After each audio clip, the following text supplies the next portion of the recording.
कल्पना करिए कि आप ऑपरेशन थिएटर में लेटे हैं ऑपरेशन के लिए या फिर अपनी किसी गंभीर बीमारी को लेकर किसी एमडी डॉक्टर के पास कंसल्टेशन के लिए पहुंचे हैं और अचानक आपको पता चलता है कि जिस डॉक्टर के पास आप पहुंचे हैं उसने जो डिग्री हासिल हासिल की है उस डिग्री को हासिल करने के लायक वो नहीं थे।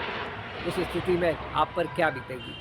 जी हाँ, पिछले दिनों NBEMS यानी मेडिकल साइंसेज की नेशनल बोर्ड ऑफ एक्सीलेंस ने नीट पीजी के कट ऑफ परसेंटाइल को लेकर एक ऐसा फैसला लिया कि वह खुद ही सवालों के कटघरे में आकर खड़ी हो गई। आइए आपको बताता हूँ कि पूरा माजरा क्या है। नमस्कार, आप देख रहे हैं भारत और सबसे पहले, और मैं हूँ लोकेश शर्मा। तो आपको बताऊं कि मेडिकल कॉलेजों में MBBS यानी कि मेडिकल की बैचलर डिग्री लेने के बाद डॉक्टरों को यदि उन्हें मेडिसिन या सर्जरी में मास्टर डिग्री लेना हो तो उन्हें MD या MS करना होता है। इस MD या MS को क्वालिफाई करने के लिए MBBS स्टूडेंट्स को नीट पीजी की एग्ज़ाम क्वालिफाई करना होती है।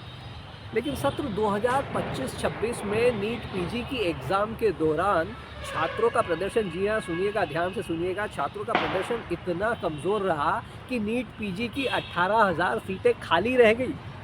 जब इन सीटों को भरने की बात आई, MBEMS ने सोचा कि चलो पात्रता नियमों में थोड़ी सी ढील दे दी जाए, रियायत दे दी जाए। लेकिन नीट पीजी के लिए छात्रों का, फिर से गौर करिए कि नीट पीजी के लिए छात्रों का एग्ज़ाम में प्रदर्शन इतना कमज़ोर था, इतना पुअर था कि NBEMS को मजबूरी में आरक्षित वर्ग के लिए, जी हाँ आरक्षित वर्ग के लिए कट ऑफ परसेंटाइल 0 करना पड़ा। जी हाँ, बिल्कुल आप सही समझ रहे हैं, 0।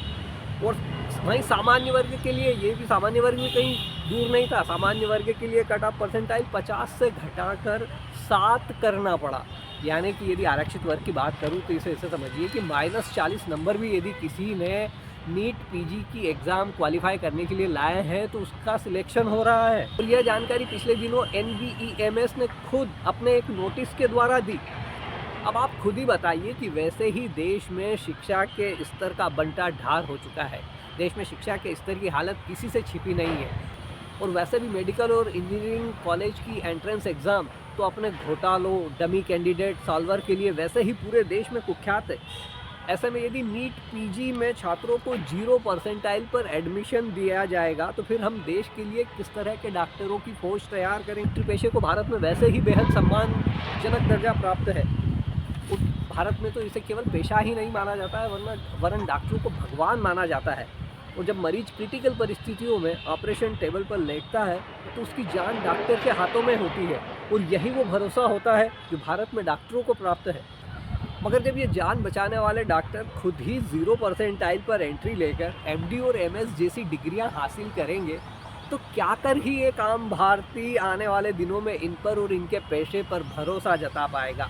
और वो तो भला हो देश के सुप्रीम कोर्ट का, जिन्होंने इस मामले में दायर याचिका पर तुरंत संज्ञान लिया और NBEMS से पूछा है कि आखिर ऐसी कौन सी ज़रूरत आन पड़ी जो उन्होंने कट ऑफ परसेंटाइल को इतना कम कर दिया।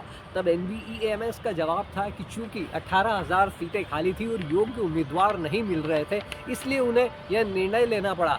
लेकिन इस मामले में सुप्रीम कोर्ट ने फिर टिप्पणी की कि ठीक है, आपकी चिंता जायज़ है कि आपकी सीटें खाली हैं, लेकिन इसमें क्वालिटी से समझौता नहीं किया जा सकता है और कहीं न कहीं संतुलन की ज़रूरत है।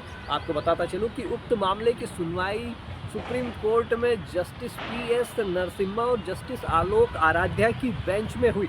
वहीं इस संबंध में जो याचिका है वो दाखिल की गई थी हरिशरण देवगन, डॉक्टर लक्ष्य मित्तल, डॉक्टर सौरव कुमार और डॉक्टर आकाश सोनी के द्वारा।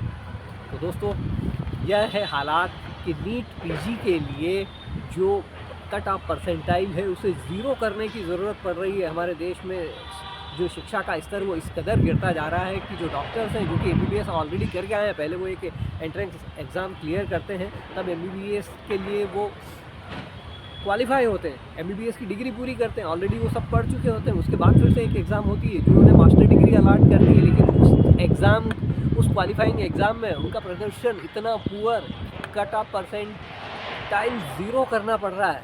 वास्तव में यह सोचने की बात है। क्योंकि यदि इसी तरह के हालात रहे तो हम किस तरह के भारत को 21वीं सदी में गढ़ने की सोच रहे हैं।